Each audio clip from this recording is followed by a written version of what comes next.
Donc bienvenue dans cette session, ouais, super, merci.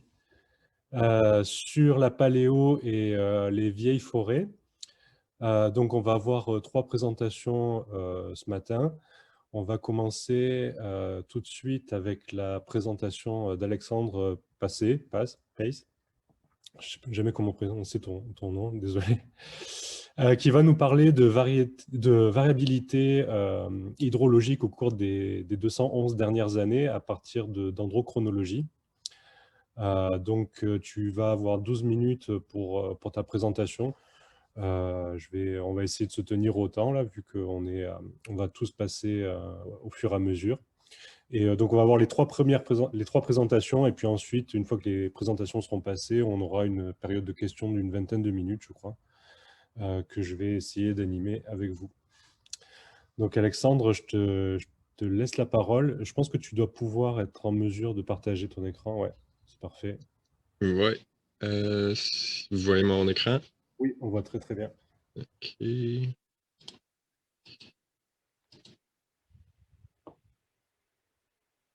C'est bon? C'est parfait.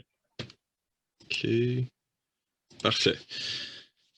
Donc, aujourd'hui, je vais vous présenter les résultats de mon projet de maîtrise. Donc, c'est une reconstitution de variabilité hydrologique des 211 dernières années pour les montagnes de la Gaspésie basées sur les cernes d'arbres. C'était réalisé sous la supervision de Dr. Jeanine Marie Saint-Jacques avec l'assistance de Dwayne Noël et le support de NSERC, FRQNT, Concordia, CEF et le Parc national de la Gaspésie. Donc, notre région d'étude, c'est l'intérieur de la Gaspésie. On a choisi cet environnement parce que c'est un environnement exceptionnel et il y a un manque de connaissance du climat. Donc, on a travaillé avec le parc de la nationale de la Gaspésie qu'on voit en vert ici et aussi un dendroclimatologue très connu, Dr. Ed Cook, a échantillonné excuse-moi, la région dans les années 1980 et il a trouvé un peuplement ancien de cèdres. Donc, on voulait vérifier, trouver ce peuplement et vérifier le lien de la croissance avec le climat régional. Donc, le Parc national de la Gaspésie est refuge pour 49 espèces vulnérables, donc 9 menacées, comme le caribou, l'emblème du parc, qui est très menacé. Il en reste juste à peu près 50 individus, puis c'est la dernière population sud de la fleuve Saint-Laurent. Mais aussi, on a plusieurs montagnes, les plus hautes montagnes du Québec, comme Mont-Albert ici, avec une géologie très rare, Mont-Albert, qui donne vie à plusieurs plantes qui existent seulement sur cette géologie rare et plusieurs qui existent vraiment juste sur cette montagne. Donc, pour la région, les données instrumentales sont très courtes. Donc, le but est de faire une reconstitution avec des chronologies de cernes d'arbres qui sont sensibles à une manque d'humidité pour faire un modèle pour comprendre le climat du passé. Donc, première étape, c'est d'aller voir les données instrumentales. Donc, on a utilisé le débit d'eau annuel de la rivière Sainte-Anne qu'on voit ici à droite. Et à gauche, on voit une carte du parc en gris pâle et la rivière en noir, la rivière Sainte-Anne. Et on voit que c'est vraiment la rivière majeure dans le parc. Et dans le fond, on utilise le débit annuel parce que c'est vraiment une bonne représentation de l'humidité dans une région.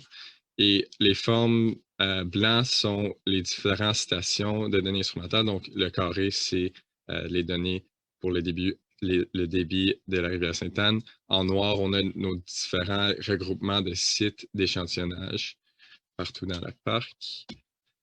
Donc, les échantillons, on avait 897 échantillons. La plupart, c'était des échantillons des arbres vivants pris avec des sondes Pressler qu'on a sablés aux salles de sablage de CEF. Merci à CEF. Et aussi, on a des galettes d'arbres morts qu'on a utilisées à droite ici. Donc, pour les sites, on pense avoir retrouvé l'ancien peuplement de cèdres de Ed Cook. Il y a vraiment une haute densité de cèdres très âgés. Donc, pour chaque site, je vais juste vous montrer je vais souligner quand il y a des statistiques intéressantes. Donc, l'intercorrélation, on vise pour 0.5, donc très bon ici. Sensitivité, c'est la variabilité des cernes. Donc, quand il est plus variable, absolument, c'est parce qu'il est plus sensible au climat. Donc, on vise pour 0.2, donc pas pire ici. Et l'âge moyen était 216 années ici, donc des arbres très vieux, et aussi l'hydroclimat. Donc ici, c'était un peu compliqué, mais il y avait une réponse positive et négative dépendant de quel mois qu'on regardait euh, à l'humidité le- dans la région. Donc, la falaise de la rivière Sainte-Anne, on a échantillonné les falaises où que des cèdres s'agrippaient sur les falaises avec pas beaucoup de sol, donc très sensible à l'hydroclimat. Donc, quand il y avait plus d'eau, on avait plus de croissance. Puis ici, on avait euh, notre arbre le plus vieux à 456 ans. Donc, vous pouvez le voir. Attends, je vais mettre mon laser pointer. Vous pouvez le voir ici. Il était très petit, mais très vieux. Autrement, on a Mohawk's Back à 650 mètres. Donc, là, on monte dans les montagnes. Ici, on a des épinettes noires rabougries, très stressées, qui poussent sur le scree et sont très, très sensibles. Donc, il y avait un signal d'hydroclimat très, très fort. Mais l'âge moyen était moins. Mais les arbres en général, ils étaient moins vieux, de 96 années. Autrement, on a l'île de la rivière Sainte-Anne-Est, très semblable au peuplement d'anciennes cèdres. Et Mont-Logan. Donc, ce site-là est très intéressant à 1100 mètres d'altitude, très fortement intercorrélé, très sensible, mais aussi c'était un peuplement plus jeune. Et la réponse à l'hydroclimat était très intéressante où on voyait que quand il y avait plus d'eau dans la rivière durant l'hiver, plus d'eau dans la rivière durant l'hiver, on avait moins de croissance. Donc, on peut voir sur cette photo, cette pôle-là est utilisée pour démarquer la piste durant l'hiver. Et on voit que la neige peut monter aussi haut que la plupart des arbres, donc ça va diminuer leur croissance au début de la saison de croissance. Donc ici, on a les 8 chronologies qu'on a utilisées pour notre modèle. Donc c'est 897 échantillons, 9 semaines d'échantillonnage et c'est les 8 sites que la croissance était en relation avec les écoulements d'eau annuels. Donc, on avait d'autres sites qui n'avaient pas cette relation, donc on les a jetés. Et dans le fond, chaque année de chaque chronologie, c'est la moyenne de croissance de tous les arbres dans le peuplement après qu'ils sont standardisés pour enlever les effets sur la croissance non climatique comme la compétition, l'âge et l'autocorrélation. Et ce qui est important à remarquer, c'est que les pics et les creux dans la plupart des sites sont semblables, qui montrent que c'est le climat qui les contrôle et ce qui nous permet à faire notre reconstitution. Donc, et voilà la reconstitution de la rivière Sainte-Anne en noir. Donc, c'est de 1805 à 2016 et c'est le débit d'eau annuel de la rivière Sainte-Anne, donc mètres cubes par seconde. Et dans le fond, ce qu'on voit en rouge, c'est les données instrumentales de le débit d'eau annuel de la rivière Sainte-Anne, qui remonte jusqu'à 1968, donc c'est très court comme données. Et on voit que pour cette période de chevauchement qu'ils sont très bien alignés. Et dans le fond, la reconstitution, c'est un modèle de cette période de chevauchement. Donc, un modèle régression linéaire multiple de les données instrumentales et la relation quantitative avec les chronologies que j'ai montrées par avant. Et on va projeter cette modèle sur le reste des chronologies. Et ça représente 61% de la variabilité de notre reconstitution pour la première section. Et quand on va plus loin dans le passé, on utilise juste les chronologies les plus longs. Donc, ça diminue en fiabilité.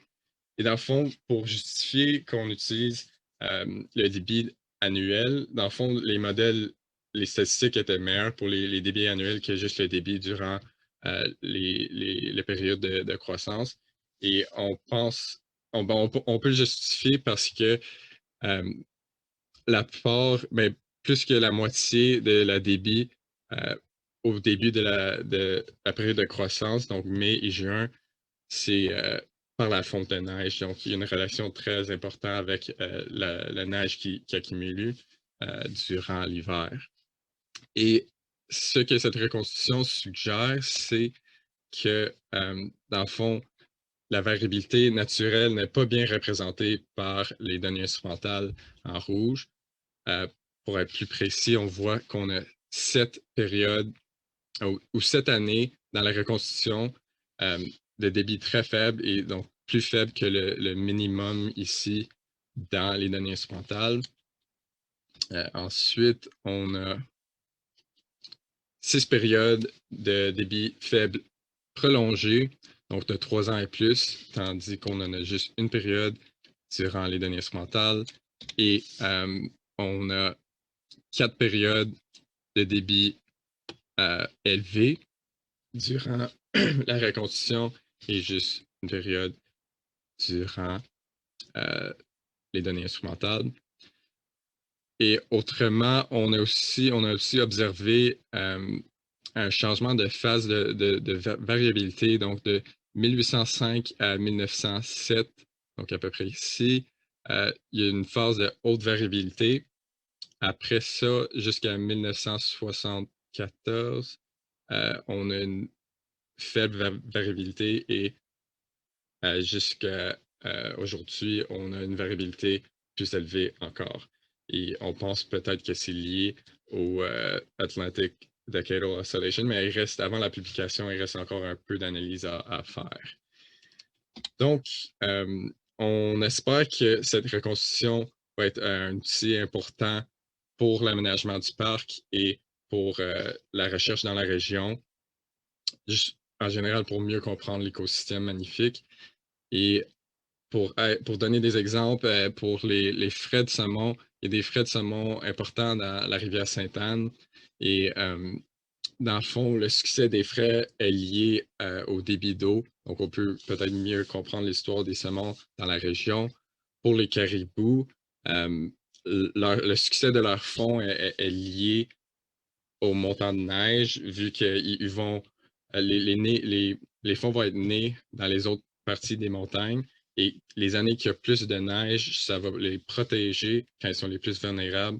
Ça va les protéger des prédateurs parce que les prédateurs vont avoir la misère à se rendre dans les autres montagnes. Donc, ça, c'est les résultats pour ma maîtrise. Pour mon doctorat, on continue à collaborer avec le Parc national de la Gaspésie. Et on essaie de faire une reconstitution de température dans la région en utilisant les arbres des plus hautes montagnes. Donc, on a déjà fait des échantillonnages préliminaires sur Mont-Albert et sur Mont-Jacques-Cartier et on voit qu'il y a un lien important avec la température durant la saison de croissance. Donc, on espère que ça va être un autre outil pour l'aménagement du parc pour mieux comprendre cet écosystème magnifique. Merci. Merci Alexandre pour ta présentation.